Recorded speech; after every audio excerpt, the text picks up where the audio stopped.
Paz do Senhor, meus irmãos, sejam bem-vindos ao nosso devocional. Hoje é terça-feira, dia 25 de fevereiro. Estamos lendo aqui Hebreus, capítulo 9, verso 15. Exatamente por este motivo, Cristo é o mediador de uma nova aliança, para que todos aqueles que são chamados recebam a promessa da herança eterna, visto que ele morreu como resgate por todas as transgressões cometidas durante o período em que vigorava a primeira aliança. Nós, e quando eu digo nós, me refiro à Assembleia de Deus. Nós somos chamados teologicamente de dispensacionalistas. A gente crê em divisões de eras ou de dispensações. E toda era, portanto, um período de tempo ou dispensação que a gente enxerga nas Escrituras, os estudiosos enxergaram nas Escrituras, e a gente compreende que seja assim. Estamos hoje na era da graça ou dispensação da graça, mas já houveram outros períodos. Em outros períodos, nós, os dispensacionalistas, também pensamos em alianças que foram feitas, alianças de Deus com os homens, que foram feitas em outros períodos. Este versículo, ele está dizendo que Jesus é mediador de uma nova aliança, portanto, aliança feita através do seu sangue, na dispensação da graça, como já citei, né? E chamado, portanto, de graça, né? Favor de Deus que ninguém merece, mas Jesus é este que fez mediação entre Deus e os homens, favoreceu os homens com a sua obra da cruz do Calvário, com a sua graça. Bom, e ele cita aqui também, eu estou relendo aqui muito rapidinho, ele morreu como resgate por todas as transgressões cometidas durante o período em que vigorava a primeira aliança. Neste contexto aqui, ele está se referindo à aliança da lei, digamos assim. Eu não vou me ater hoje ao contexto, como eu costumo fazer, só para pensar evangelisticamente, né? Pensar que nós, igreja, podemos proclamar ao mundo que Deus é um Deus de alianças, né?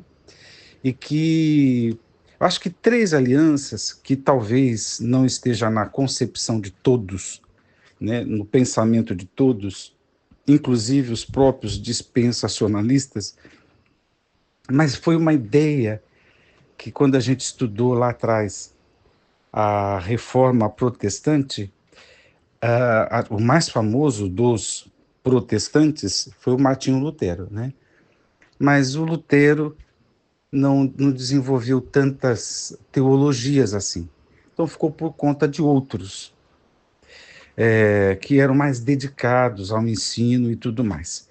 Bom, estes reformadores trouxeram uma ideia muito evangelística e eu acho que nós, os crentes, devemos sempre nos preparar teologicamente no sentido da proclamação, né?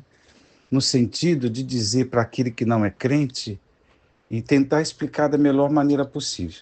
Então, naquela época, eles falavam de três alianças, que é a aliança que eles chamaram das obras, a aliança da redenção e a aliança da graça. O que eles chamaram de aliança das obras?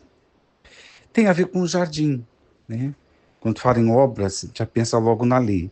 Mas lá na reforma, eles não se importaram muito com a questão, a princípio, não era sobre a lei que eles estavam falando, mas de uma aliança feita com Deus, com a humanidade. Estou falando de Adão e Eva, que tinha ali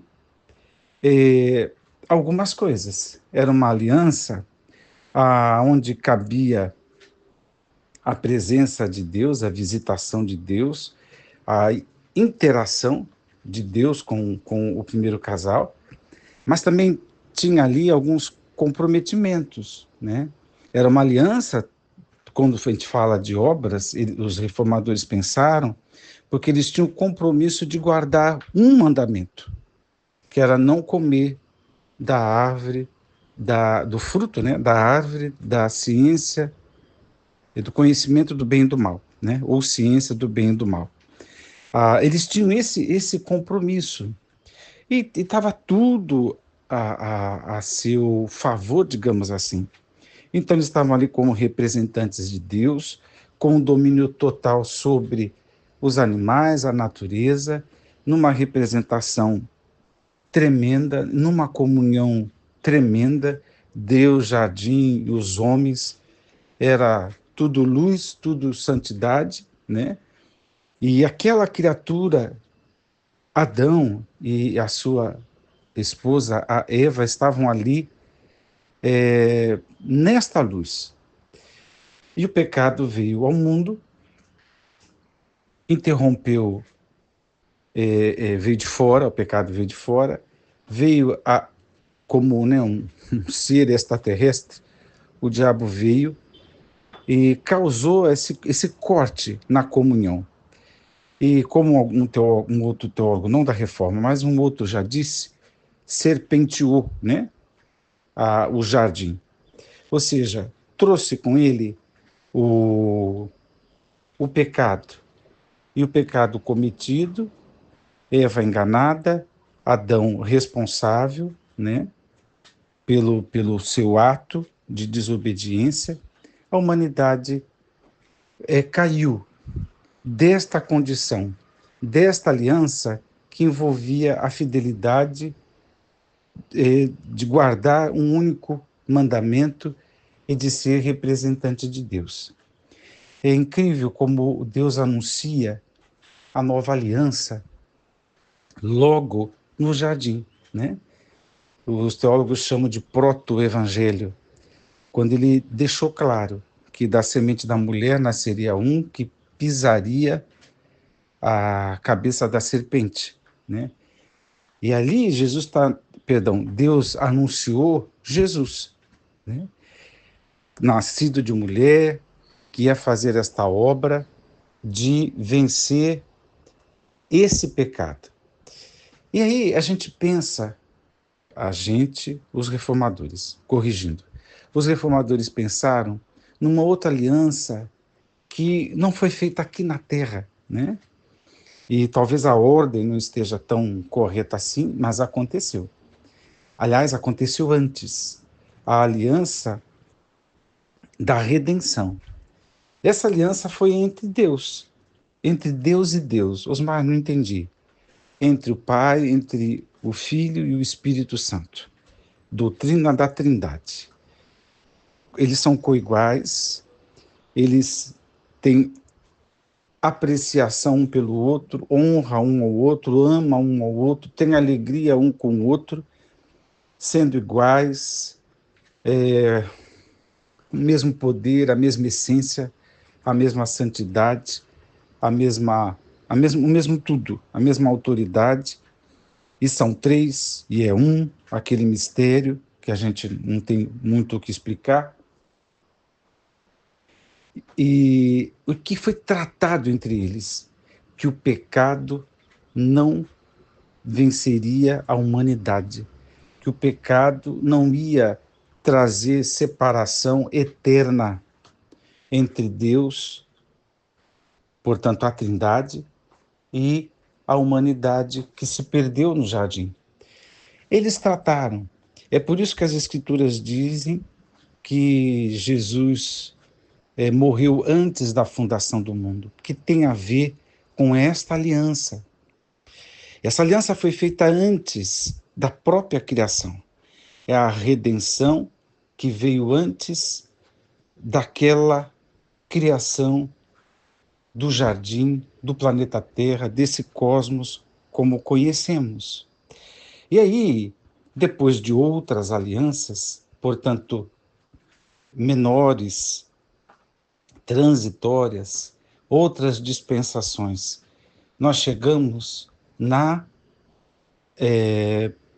aliança da redenção, aonde Jesus é um mediador, aonde ficou combinado pela Trindade que quem quer que seja salvo vai ser salvo por causa da obra de Jesus Cristo. Então é ele quem fez, melhor dizendo, a obra da redenção na cruz do Calvário, foi ele que nos comprou para Deus. Essa aliança é feita entre Deus e os homens, mas também poderia ser dito que foi feita entre Deus e a igreja, ou entre Deus e os eleitos, ou entre Deus e os que creem, né? Mas a aliança está aí. Pode vir a ela, né?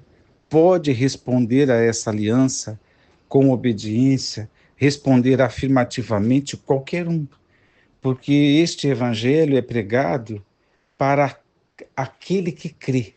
Quem é aquele? Repito, como tenho falado muitas vezes, aquele é qualquer um, sem distinção, porque a vontade de Deus nesta aliança, né? Aliás, na aliança primeira entre Deus e Deus, né?